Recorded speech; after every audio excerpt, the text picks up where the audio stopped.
Our last speaker is a little unconventional. He brings a sort of more inward-looking speech. He's someone who, you can talk to him about anything, and he'll tell you a story. So you can talk to him about being a bartender. You can talk to him about law school. You can talk to him about mechanical engineering. You can talk to him about what it's like to be a senior. You can talk to him about, the ginger experience, just like me. And he'll tell you a story about it. That's what he'll do. And in fact, that's why he's here today, is to talk to you and elucidate something that a lot of us, I think, take for granted, and that we might be able to use better to make connections with those around us. So, please, for our last TEX speaker of 2014, please welcome Gavin Murphy.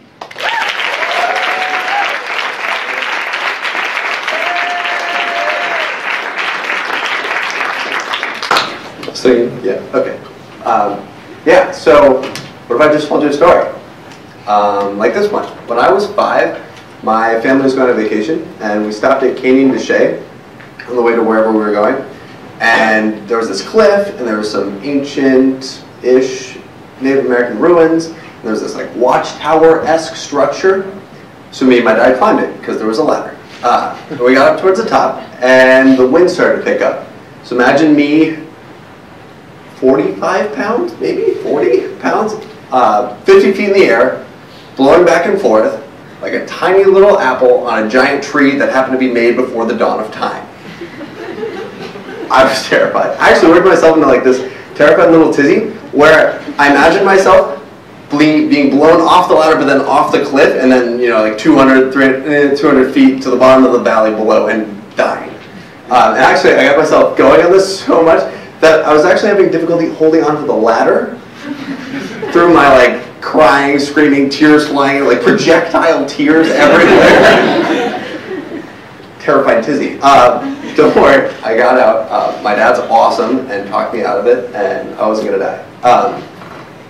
Eventually, I read a book called The Things They Carried by Tim O'Brien, and in it, he talks about the difference between 2 different types of truth. One being happening truth and one being story truth. Happening truth being kind of the physical realities of a story, and story truth being the emotions of how it felt to be in that moment.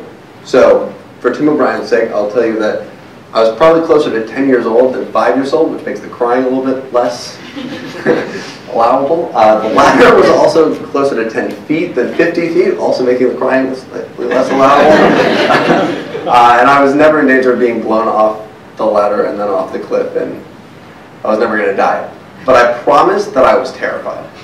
I really did think I was going to die, and that's what I wanted to tell you tonight. I wanted to tell you a different truth. I wanted to give that truth to you. Not the one about how tall the ladder was, but I wanted to tell you about how I felt. And I think that's what's most captivating for me about stories, is this idea of the transfer of truth that happens. Because I think when you're telling a story, you're giving a little piece away, and it can be just a wrinkle in time or just that moment, or it can be more. And the way that you end up extending that moment is through the connection that you build while you're there. So you can just tell a story and you can leave, or you can think about how you're building the connection through your story and make it something more. And that's, I think, brings up 2 kind of important questions. One, what is kind of the nature of that transfer of truth? And then how do you do it fantastically?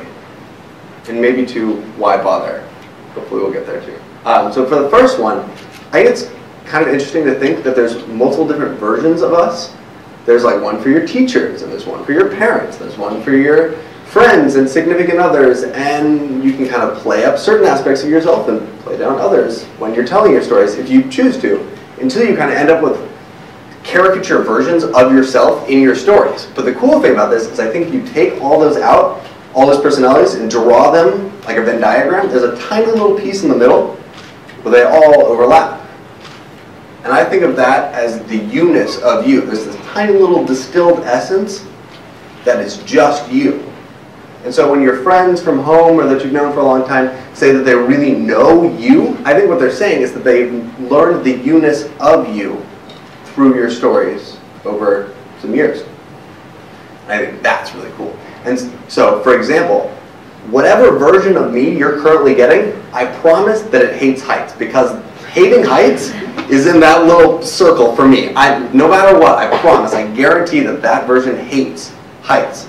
And so now you have just a little taste of the Gavinness of Gavin. So then, how do you do it really, really well? And my mom's an English teacher, so I'm going to go with the answers language, because she would kill me if I didn't. And in fact, if she were here, she would tell you a bunch of little cliches and anecdotes about it, so I'll tell you your favorite one. If she were here, she would tell you that George Orwell told us in Politics in the English Language that English is imprecise, but that our use of it doesn't have to be. And I think it's fair to extrapolate that to all language, not just the English language. And I think this is where you can really improve in storytelling. And it's never been more clear to me than in my favorite children's game of all time. In this game, you kind of sit in a circle with like 6 people, and everybody has a blank white piece of paper, and everyone draws a picture. Then you pass it to the left, and everyone writes a sentence telling what's going on in the picture, and you fold the picture back, pass it, and you draw what happens in the sentence, fold the sentence back, pass around. At the end, you unroll the whole thing, and you look at it, and the whale became Santa Claus, which became your mom, which is not just rude so much as it is wrong, right? That's not what happened, right? And why did that happen? And it's because I think George Orwell is probably right, that language is imprecise. But I don't think it's limited to just that game. I think it happens all the time. When I'm telling stories, I think what happens in my mind is that there's kind of this amorphous shape floating around that I want to give to you. And so what I do is I take it apart into all the tiny little pieces that I can, and then I look at the table, and there's a big array of molds. And the molds are words. So I take the pieces, and I fit them into the molds, and then I give you all the molds, and then you stack it all up like Lego blocks, because that's awesome, and now we're talking about the same thing. The problem being that when I put every little piece in the mold, I like squish the corner just a little bit, or I kind of pulled it so it fit the mold. So then when you stacked up your Lego blocks, it isn't quite the same thing that I had. It's a little different. So for example, think about a beach. So I went to this beach one time, and the water was blue and the sand was tan, and it was like late afternoon, so we'll call the sun like yellowish orange. Right? So now you got my little Lego block, right? You see what I'm saying? The problem is that my beach was awesome. Like the blue, yours isn't yet. The blue, the deep blue out, we talk about is like a blue. Like we talk about like James Bond being like a man's man. Like this was a blues blue. Like if Ford is to Chevrolet, what Dodge is to Chrysler, what Hank Williams is to Neil Armstrong, what the clear blue sky is to that deep blue sea, it was blue. But on the edge, it was kind of like green. It was like that green blue where like we know oceans are blue, so it's blue, but like it's actually green. So anyway, it was Daniel Craig's eyes. That's what it looked like. And the sand wasn't so much hot as it was warm, but it was really like your mom just took a towel out of the dryer, wrapped you up in it, and gave you a hug. It was that like really warm feeling warm that like warmed your soul as well as your body. So now you're starting to see my beach, not the Lego one.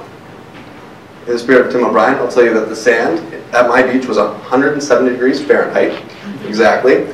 The Crayola crayon color most similar to the deep blue was cerulean and robin egg blue by the edge. But I don't think that's the point of the story. I think the point is that I gave you a little piece, right? And so when you're telling stories, if you take nothing else from this, I want you to start to think about what it means to know people. And I think that's why you should bother.